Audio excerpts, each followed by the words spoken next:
Well, I did get it back from the shop today. I sent it in to get the brake lines built. They did a pretty nice job. They had to do some splices just because the longest length they could get wouldn't reach, but that's all right.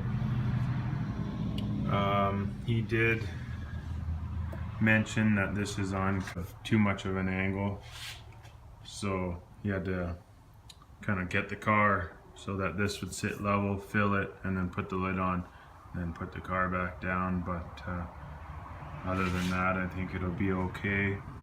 Another thing I had them do at the shop was weld on a bolt here, just a stud. That way I can get a nice solid ground to the body. So that worked out nice. Makes me feel a little better. And then I also had them weld one under here.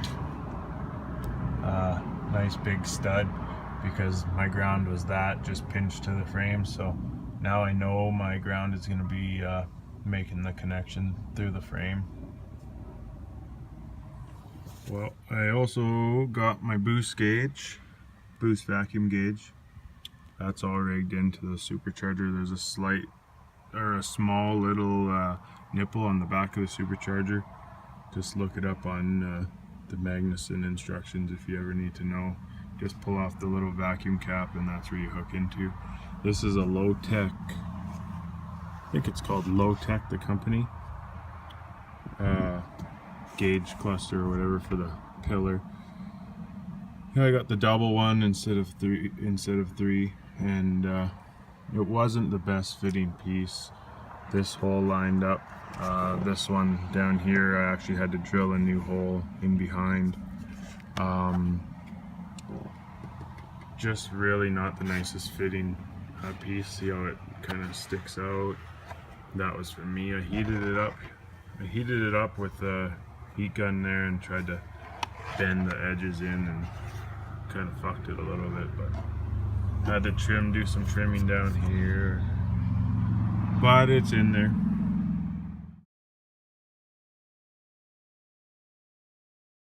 Well, I actually did run this car under its own power, just a short little spurt just to see how it felt, and it was noticeably missing once the RPMs got up higher.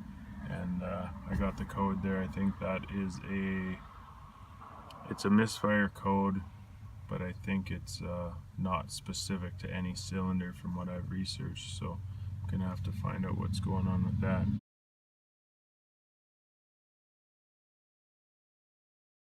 I put little hose clamps on every single vacuum line just to make sure.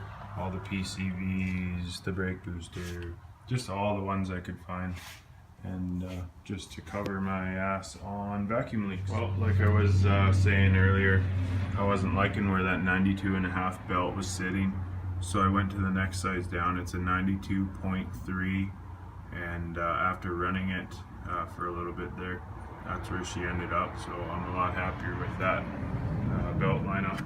And here's the part number.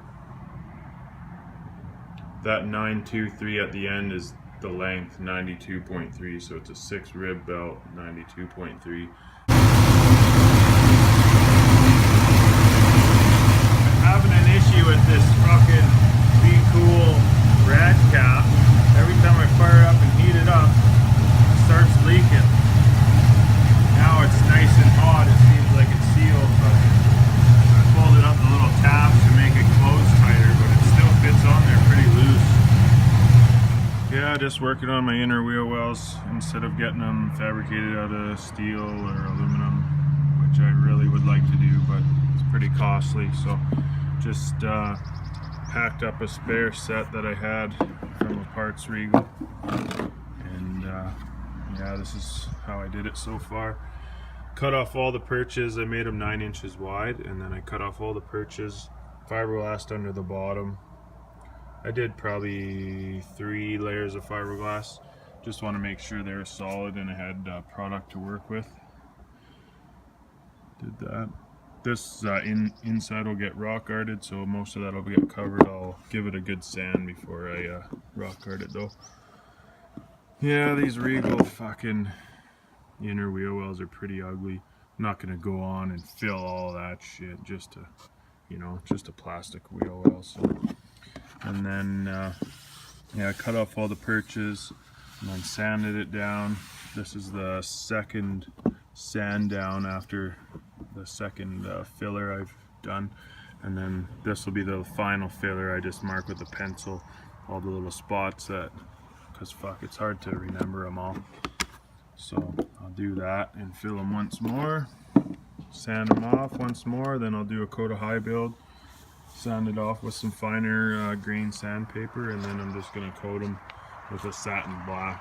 If I was going gloss, then I'd really go down, you know, 6, maybe even 800 sandpaper, and then, but going a satin finish so it'll hide a little bit.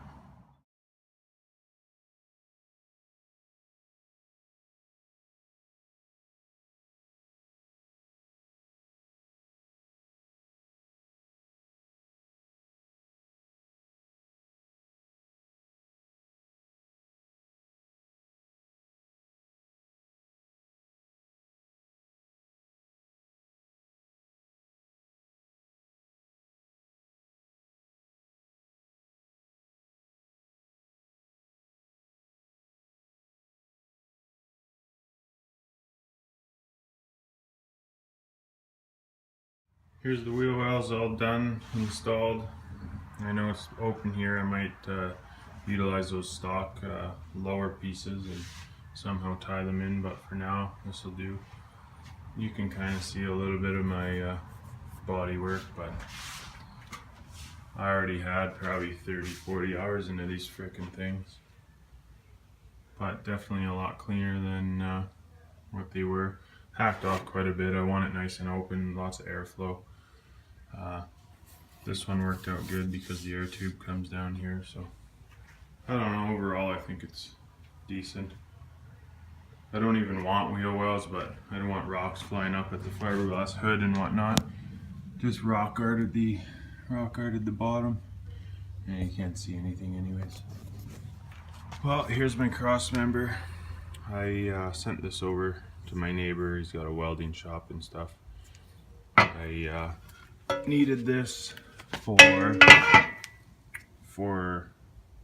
exhaust system to work with these Hooker LS swap headers. They're so tight to the floor, so they just ran right into this stock Crossmember.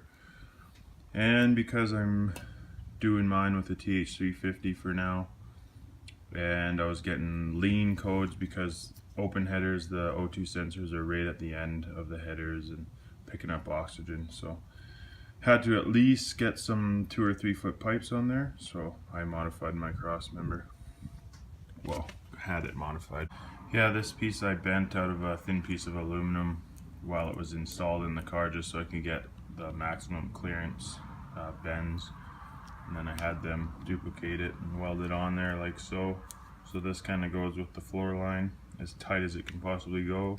Then they use this massive 1/2 inch thick piece of pipe or something, and they just welded it in like that. Good to go.